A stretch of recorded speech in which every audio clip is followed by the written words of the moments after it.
ప్రతి సంవత్సరం జెండా జాతర అంగరంగ వైభవంగా నిర్వహిస్తారు. ప్రతి ఏటా కూడా భాద్రపద మాసంలో జెండాని ఊరేగింపుగా తీసుకొచ్చి జెండా ఆలయంలో ప్రతిష్ఠించి 14 రోజుల పాటు పూజలు అందించి అనంతరం ఏదైతే 14 రోజుల పాటు పూజలు అందించి పౌర్ణిమ రోజు జెండా జాతరని జరపడం ఆనవాయితీగా వస్తుంది. ఈ జెండాని పూజలు అందుకొని తర్వాత దీన్ని కులాం దగ్గర ప్రతిష్ఠించడం జరుగుతుంది. ఆ తర్వాత ఇంకా ఇది తిరుపతికి వెళ్ళడం అనేది జరుగుతుంది. మనం చూస్తున్నట్టు ఆలయంలో ప్రస్తుత పరిస్థితి చూసుకున్నట్లయితే భక్తులచే పూజలు అందుకున్నటువంటి జెండాని ఊరేగింపుగా తీసుకెళ్లి కులాం దగ్గర అక్కడ పెట్టనున్నారు. కొన్ని రోజుల పాటు అక్కడ పెట్టడం జరుగుతుంది. మరి అంగరంగ వైభవంగా పోలీస్ సిబ్బంది ఉన్నారు. డబ్బు సప్పుల మధ్య ఈ ఊరేగింపు అనేది భక్తుల నడుమ ఘనంగా జరుగుతుంది. ఏదైతే జెండాకి వెంకటేశ్వర స్వామికి ఈ ఆలయంలో నిజామాబాద్ నగరంలో ఉన్నటువంటి ఆలయంలో చక్కెరని ప్రసాదంగా పెట్టడం అనేది ఆనవాయితీగా వస్తుంది. చక్కెర పెట్టి కోరుకున్న కోరికలు జరుగుతాయని చెప్పేసి భక్తుల యొక్క విశ్వాసం. మరి వేడుకలు అయితే ఈసారి అంగరంగ వైభవంగా జరుగుతున్నాయి. పెద్ద ఎత్తున నిజామాబాద్ నగర ప్రజలు పాల్గొంటున్నారు. నిజామాబాదే కాకుండా కర్ణాటక, మహారాష్ట్ర నుంచి ఈ జాతరకి పెద్ద ఎత్తున భక్తులు ఇక్కడికి రావడం జరుగుతుంది. జెండా కాలేజీ జాతర ఘనంగా జరుగుతుంది. మరి ఇందులో అర్బన్ ఎమ్మెల్యే ధన్పాల్ సూర్యనారాయణ గారు పాల్గొన్నారు. వారితో మాట్లాడదాం. సార్, మన నిజామాబాద్ నగరంలో ఏ పండగకైనా ఒక చరిత్ర ఉంది, ప్రత్యేకత ఉంది. ఈ జెండా జాతర యొక్క ప్రాముఖ్యత ఏంటి సార్? ఓం నమో శ్రీ వెంకటేశాయ నమః. ఇందూరు జిల్లాలో ప్రతి పండుగకు, ప్రతి జాతరకు ఒక ప్రత్యేకమైన ప్రజలతో అనుబంధం ఉంది, ఒక చరిత్ర ఉంది. ఘనమైన చరిత్ర కలిగిన ఈరోజు భాద్రపద మాస శుద్ధం రోజున గత 24 రోజున జెండా ప్రతిష్ఠించి ఈరోజు ఈ జెండా ఒక జాతరగా ఊరేగింపుగా ఇందూరు నగరంలోని పులాంగ్ దగ్గర కొద్ది రోజులుండి ఆ జెండాని తిరుపతికి తీసుకెళ్లడం అనేది మన పూర్వీకుల నుండి ఈ ఆనవాయితీ నడుస్తూ ఉంది. ముఖ్యంగా ఈ కార్యక్రమానికి జెండా గుడి ఆలయ చైర్మన్ లవంగ్ ప్రమోద్ గారికి, ఆయన అధ్యక్షతన ఈరోజు ఈ జెండా జాతర కార్యక్రమం జరుగుతూ ఉంది. ఈ కార్యక్రమంలో పాల్గొన్న హిందూ బంధువులందరికీ నా యొక్క శుభాకాంక్షలు, శుభాశీస్సులు తెలుపుతూ, ముఖ్యంగా ఆ దేవదేవుడి వెంకటేశ్వర స్వామి ఏది కోరుకుంటే అది ఇచ్చే ఆయన ఆశీస్సులు ఇందూరు నగర, జిల్లా, రాష్ట్ర, దేశ ప్రజలపైన ఉండాలని, అందరూ సుభిక్షంగా ఉండాలని, రైతులకు అనుకూలమైన వర్షాలు పడి పంట చేతికొచ్చే వరకు అనుకూలమైన వర్షాలు పడి వాళ్ళ ఆనందంగా ఉండాలని,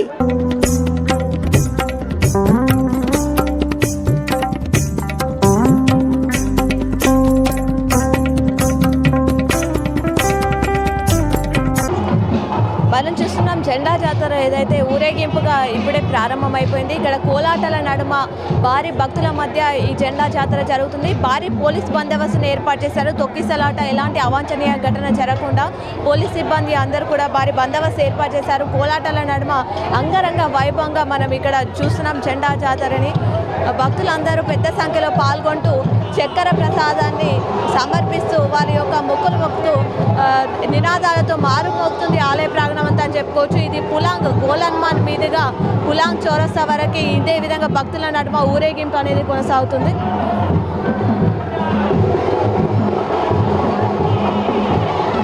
ఆలయ ఈవో వేణు ఉన్నారు. మరి ఈ ఆలయం సంబంధించిన వివరాలు, అలాగే జాతరకు సంబంధించిన వివరాలు కొన్ని వారిని అడిగి తెలుసుకునే ప్రయత్నం చేద్దాం. సార్, ముందుగా జెండా జాతర శుభాకాంక్షలు సార్. ఏర్పాట్లు ఏ విధంగా చేశారు? మేము ముందుగా ఇందూరు పట్టణ ప్రజలకు జెండా జాతర శుభాకాంక్షలు. మేము ఈ జెండా జాతర సందర్భంగా గత నెల 24 నుంచి ఉత్సవాలు ప్రారంభమయ్యాయి. దీనిలో భాగంగా అజయ్ సంఘవాయి గారు వంశపారంపర్య ధర్మకర్తల ఇంటి నుండి జెండాని మరియు ఉత్సవ విగ్రహాలను తేవడం జరిగింది. టెంపుల్లో ప్రదీక్షించి భక్తుల సౌకర్యార్థం, దర్శనార్థము ఇవాళటి వరకు అనగా 7వ తారీఖు వరకు భక్తుల దర్శనార్థం ఉంచడం జరిగింది. ఈరోజు చంద్రగ్రహణం కారణంగా ఇవాళ చంద్రగ్రహణం, సంపూర్ణ చంద్రగ్రహణాన్ని పురస్కరించుకొని ప్రతి సంవత్సరము 4 గంటలకు జెండాని తీసేవాళ్ళము.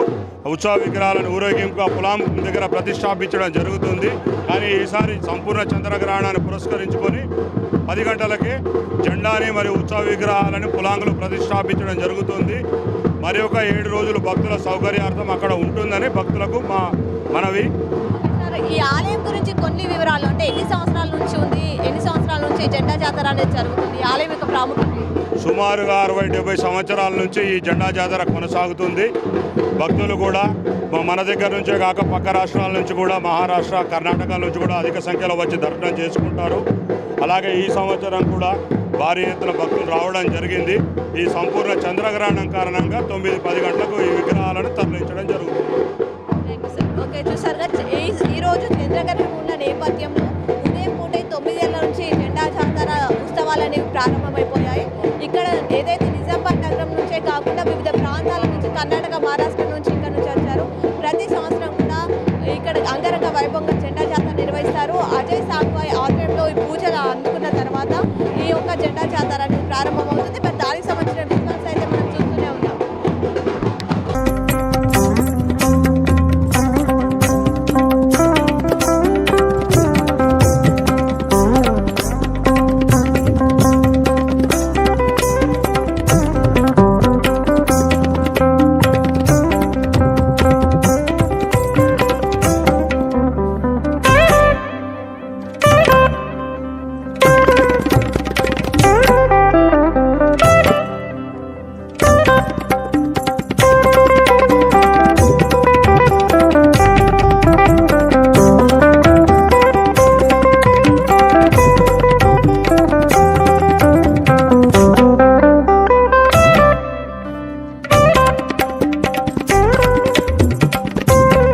చైర్మన్ లవంగ ప్రమోద్ కుమార్ గారు ఉన్నారు. మరి ఈ ఆలయం యొక్క వివరాలు వారిని అడిగి తెలుసుకున్నాం. సార్, ఈ ఆలయం యొక్క విశిష్టత ఏంటి, ఎన్ని సంవత్సరాల నుంచి ఇక్కడ స్థాపించబడింది?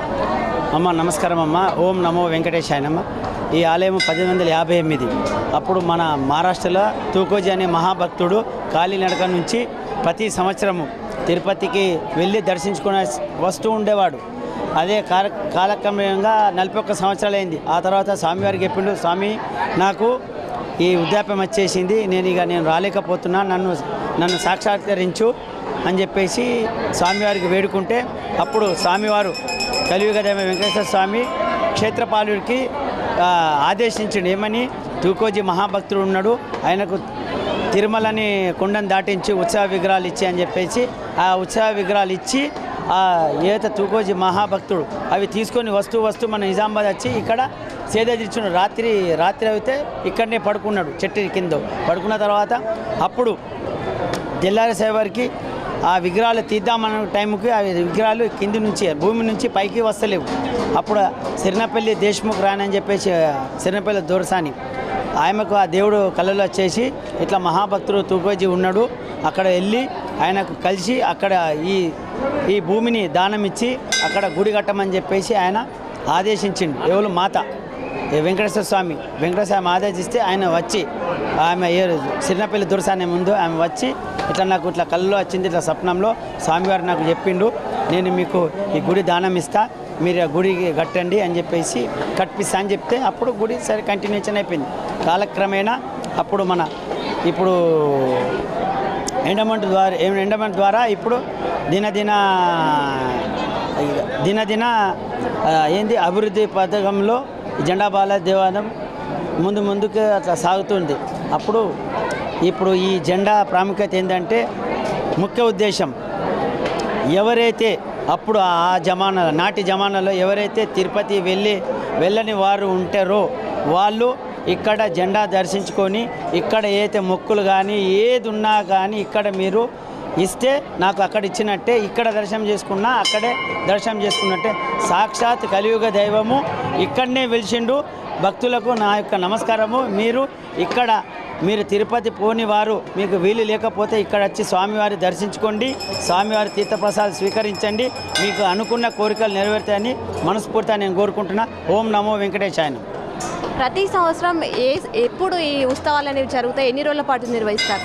ఇప్పుడు గత నెల 24 నుంచి పున్నము అంటే గణేష్ నిమజ్జనం ఒక్కరోజు ముందు అంటే ఈరోజు పున్నం రోజు ఈ జెండాని తీసుకెళ్ళి మన పులాంగ్ దగ్గర ప్రతిష్టాపిస్తారు. ఎందుకంటే ఎవరైతే ఈ పుణ్యం లోపల దర్శించుకోలేని వారు ఉంటే వాళ్ళందరికీ ఒక ఉద్దేశం ఏంటి, ఒక అవకాశము దేవుడు కల్పించిండు. అక్కడ ఏదైతే వాగు ఉందో ఆ వాగులో ప్రతిష్ఠించి వారం రోజుల దాకా ఆ వాగు దగ్గర ఉంటుంది. అక్కడ కూడా మీరు దేవుడు స్వామివారికి జెండాలు సమర్పించవచ్చు, మొక్కులు సమర్పించవచ్చు.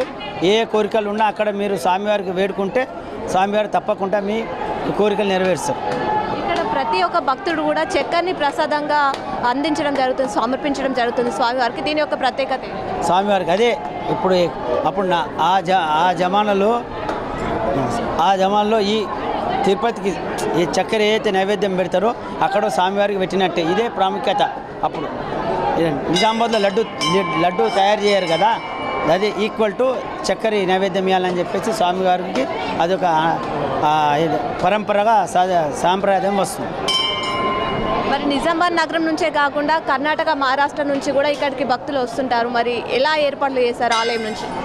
ఇప్పుడు ఏదైతే మహారాష్ట్ర నుంచి కందర్ గ్రామం ఉంది, తూకోజీ మహాభక్తుడు, అక్కడ నాందేడు మహారాష్ట్ర కర్ణాటక, మన తెలంగాణ అప్పుడు కమెంట్ ఉండే కదా నైజాం టైంలో.